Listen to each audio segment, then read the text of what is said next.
Pakistan hockey federation کے معاملات روز بروز پیچیدہ صورتحال اختیار کرتے جا رہے ہیں، جس سے فیڈریشن کی بین الاقوامی رکنیت معطل ہونے کا خطرہ مزید بڑھ گیا۔ وزیر اعظم انوار الحق کاکڑ کے نامزد کردہ صدر میر طارق بگٹی حکومتی اشیرباد کے ساتھ ملک میں ہاکی کے معاملات چلانے میں مصروف ہیں، جبکہ دوسری جانب سجاد کھوکھر بدستور خود کو صدر قرار دیتے ہوئے ہی پی ایچ ایف کانگریس کے اجلاس منعقد کر رہے ہیں۔ اتوار کے روز خالد سجاد کھوکھر نے پی ایچ ایف کانگریس کا اجلاس منعقد کرنے کا دعویٰ کرتے ہوئے کہا کہ ہاکی فیڈریشن ایڈ ہاک لگانا غیر قانونی اور غیر آئینی ہے، جو انٹرنیشنل اولمپک کمیٹی کے چارٹر کی خلاف ورزی میں شمار ہوتا ہے۔ بین الصوبائی رابطے کی وزارت سے طارق بگٹی کو صدر بنانے کا نوٹیفیکیشن ہاکی کی بدنامی اور تباہی کا باعث بنے گا۔ اجلاس میں پی ایچ ایف کے خزانچی شاہد پرویز بھنڈارا نے سال 2024 کے لیے 30 کروڑ روپے کا بجٹ پیش کیا اور سابقہ سلیکشن کمیٹی اور ٹیم مینجمنٹ کو بحال کرنے کی منظوری دی، جبکہ فیڈریشن مخالف سرگرمیوں پر سابق سیکرٹری سید حیدر حسین، راؤ سلیم ناظم، سعید امین اور علی عباس پر تاحیات پابندی عائد کر دی۔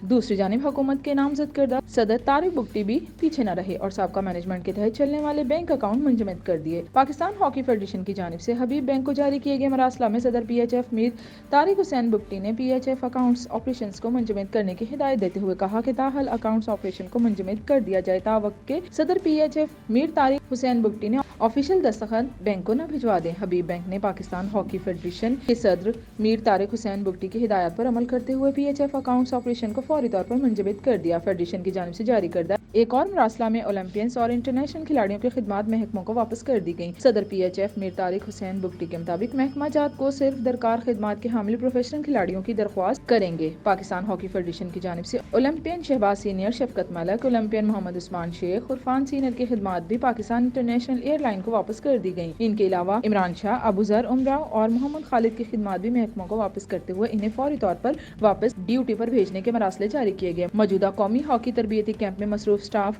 بدستور پی ایچ ایف کے ساتھ کام کرے گا۔